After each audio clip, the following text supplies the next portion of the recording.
एक शख्स और इतनी सारी किताबें और ये ज्ञान की किताबें आखिरकार आज लेकर पहुंचे तो पहुंचे क्यों? आपको पहले किताबें दिखाना चाहूंगी जिस किताबों में बहुत सारी चीजें ऐसी छपी हुई है जिसको लेकर आज मौके पर पवन जी मेरे साथ है, बातचीत कर लेंगे।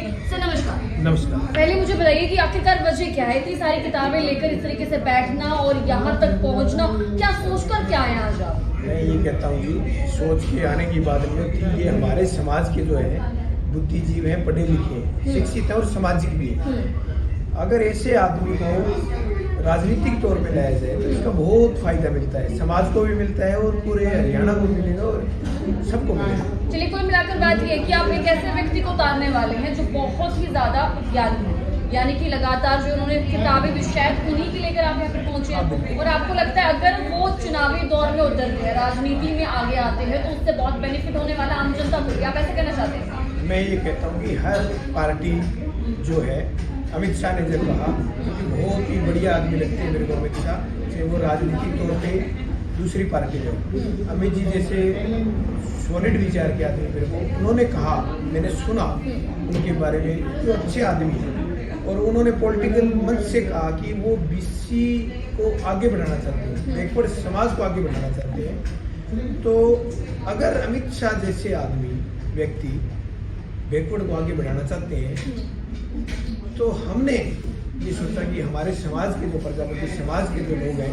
वो जगह जगह पर प्रजापति सम्मेलन, बैकवर्ड सम्मेलन कर रहे हैं, क्यों ना उनके माध्यम से ये आवाज़ बने, ये आवाज़ उठाई जाए।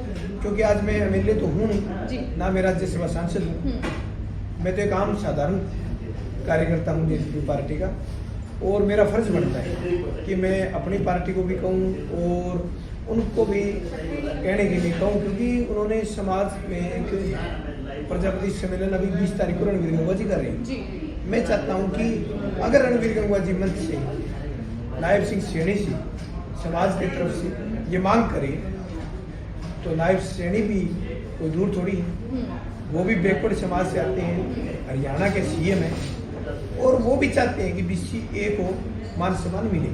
तो हम चाहते हैं कि ऐसे बीसीए को सम्मान मिले ताकि वो पढ़ा लिखा हो। चलिए, हम शुरू करें उससे पहले मुझे बताइए कि ये संदीप कुमार जी है कौन, आखिरकार ये करते क्या हैं और क्या वजह है कि इन्हीं को आप आगे लेकर आना चाहते हैं? संदीप कुमार जी हैं, वो हमारे समाज में सबसे पढ़े लिखे व्यक्ति हैं। उन्होंने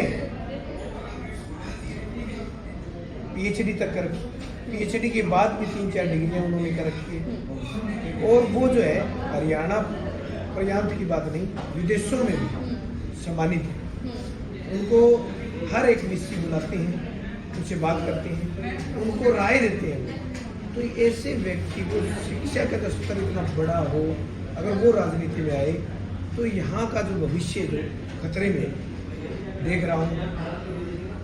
हरियाणा एग्रीकल्चर यूनिवर्सिटी और जीजी यूनिवर्सिटी बढ़ने के बाद में इस यूनिवर्सिटी में कोई कटौती तो हुई होगी, बढ़ोतरी नहीं हुई। मैं आपको बता देना चाहता हूँ, हुड्डा सरकार थी, एशिया की नंबर 1 यूनिवर्सिटी थी, परंतु हुड्डा सरकार ने इसको 2 भागों में बांट दिया, एचयू यूनिवर्सिटी और लोवास यूनिवर्सिटी। 2 भागों में बढ़ते ही इसका जो सतर है, ये जो एशिया में नंबर 1 कहलाती थी यूनिवर्सिटी, ये काफ़ी पीछे चली गई।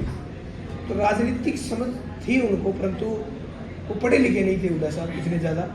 अगर इन जैसे व्यक्ति को अगर राज दिया जाए तो कुछ ना कुछ हरियाणा के लिए, हिसार के लिए कुछ होगा। क्या संदीप जी ने कोई पार्टी जो है ज्वाइन की हुई है अभी फिलहाल हाल ही? नहीं, वो कोई पार्टी से संबंध नहीं। तो क्या लगता है जब किसी पार्टी में वो है नहीं, ज्वाइन नहीं किया, तो उसके बाद चुनाव में आना, उतरना और राजनीति में इस तरीके से आगे बढ़ना कितना एक जो है आसान रहने वाला है? देखो जी, पार्टी का जब चाहिए पार्टी में किसी भी व्यक्ति को, हम समाज के जब सारे आदमी उनसे रिक्वेस्ट करेंगे और कहेंगे कि ये पार्टी आपको राज्यसभा सांसद बना रही है, तो वो हमारी बात मोड़ी थोड़ी नहीं। आपकी बात करें, आप जेजेपी पार्टी से जो है लगातार जुड़े रहे हैं, लेकिन इसके बाद अब आप कहते हैं कि नायब सिंह सैनी जैसे जो है हम लोग रिक्वेस्ट करेंगे और इस तरह की बातें भी आपने कही, तो क्या लगता है जो संदीप कुमार जी हैं वो आप क्या है बीजेपी से खड़ा करवाना चाहते हैं? क्या कुछ प्लान आपके माइंड में चल रहा है जिसकी वजह से आप इस तरह के बोल रहे हैं? मैं ये कह रहा हूँ कि जी मैं बीजेपी से नहीं मांग सकता, परंतु हमारे समाज के रणवीर गंगवा जी, इन्होंने 20 तारीख को दक्ष जयंती बनाने का काम कर रहे हैं और प्रजापति समाज की खास विशेष उनको उपलब्धियों पर ले जाने का काम करें, तो क्या पता उनके समझ में ये बात आ जाए, उनकी आंखें खुल जाए और समाज के बारे में सोचे और ये मांग रख के पार्टी को विश्वास जताए कि हमारे प्रजापति समाज का अगर ये युवा राज्यसभा सांसद बनता है तो राजनीतिक तौर पे तो मैच्योर है ही, परंतु भविष्य में आने वाले टाइम में युवाओं को, पढ़े लिखे युवाओं को इससे बहुत बेनिफिट मिलेगा। अभी आपने हाल ही में एक लाइन कही कि हरियाणा जो है फिलहाल खतरे में है और हरियाणा का भविष्य खतरे में देखते हुए हमें लगता है कि संदीप कुमार को लेकर आना चाहिए। आपको ऐसा क्यों लगता है कि हरियाणा का भविष्य खतरे में है? मेरे को ये लगता है क्योंकि आप देख लो ना, मैं ये कहता हूँ कि आपके माध्यम से मेरे को तो खट्टर साहब तक, नायब सैनिक तक और अनेकों पार्टियों के अनेक नेताओं तक बात पहुँचानी है, परंतु शिक्षा के मुद्दे पर जब जैसे भी आपने देखा होगा शिक्षा मंत्री बढ़ते हैं वो बिल्कुल अनपढ़ बढ़ते हैं। शिक्षा मंत्री की क्या कोई प्रायिकता होनी चाहिए? अगर अनपढ़ आदमी को आप शिक्षा मंत्री पेपर लीक हो रहे हैं, ये अनेकों मुद्दे आ रहे हैं, तो ये कमी उसी की तो है, शिक्षा मंत्री की है। लेकिन वहीं कहीं ना कहीं राजनीति में काफी पढ़े लिखे लोग भी हैं, बड़े बड़े नेता हैं जो पढ़े लिखे हैं, कोई विदेश से आए, जिस तरीके से भी आपने कहा कि ये जो है पढ़कर आए हैं और विदेशों में भी गए हैं, तो ऐसे तो बहुत सारे और भी राजनीति में जो होते हैं, उनको लेकर कुछ नहीं कहना चाहेंगे?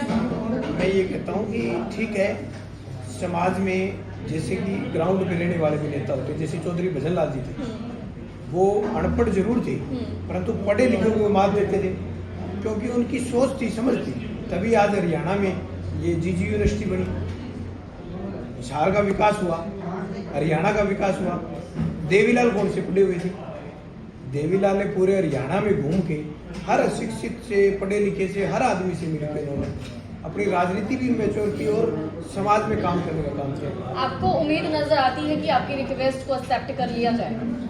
मैं हमारा समाज इतना कमजोर नहीं है, अगर ये बात सिरे चढ़ती है ठीक है, नहीं चढ़ती है तो हर घर तक चाहे मेरे को जाना पड़े, हर प्रजापति समाज को जागरूक करके एक बहुत बड़ा सम्मेलन करेंगे जिसमें रणवीर गंगवार जी भी होंगे, रामनिवास घोटाले जी भी होंगे, सभी होंगे, क्योंकि हम इस लेवल पर जाने के लिए कुछ भी करने के लिए तैयार हैं और हम चाहते हैं कि हमारे समाज का कोई भी व्यक्ति पढ़ा लिखा, इससे भी अगर ज्यादा कोई पढ़ा लिखा हो तो वो भी आ सकता है, कोई बड़ी बात नहीं। एक मौका अगर दे भी दिया जाता है तो सबसे बड़ा बदलाव अपने हरियाणा में क्या देखने को मिलेगा? सीधी सी बात मैं ये कहता हूँ कि जो विदेशों के वीसी है वो इनको बुलाते हैं, कई प्रधानमंत्री इनको बुलाते हैं, कुछ तो बंदे में क्वालिटी है। अगर ऐसे आदमी आगे आते हैं तो मेरे ख्याल से हमें बताने की जरूरत नहीं है, वो इतने ज़्यादा मैच्योर हैं हमसे कि शिक्षा के मामले में वो कुछ अलग हटकर हरियाणा प्रांत को देने का काम। क्या वो खुद कभी आगे आएंगे इन चीज़ों को लेकर, जिस तरीके से आज आप आगे आए हैं? क्या लगता है वो खुद भी दिल से चाहते हैं राजनीति में उतरना, या सिर्फ आप लोगों की ही इच्छा है इनको राजनीतिक लेकर जाना? उनकी इच्छा हो या ना हो, परंतु हम अगर उनसे रिक्वेस्ट करेंगे तो सामाजिक बंधु है, समाज को जानते हैं और समाज में उनका बोलबाला भी है। ठीक है, पढ़ाई के साथ साथ उनका टाइम कम मिला होगा, परंतु आने वाले टाइम में पब्लिक से भी जुड़ेंगे। ये जो किताबें लिखी हुई हैं, क्या उन्हीं के द्वारा लिखी गई और किस तरह की किताबें लिखी? ये नहीं है जी, करीबन 2,500-3 हज़ार पुस्तकें लिखी हुई है। ठीक है जी, और सारे विदेशों से, हर यूनिवर्सिटी के वीसी से, सबसे ये जुड़े हुए हैं और इनके पास पीएचडी है, पीएचडी के बाद भी उन्होंने 3-4 डिग्रियाँ कर रखी हैं, तो अच्छे पढ़े लिखे हैं।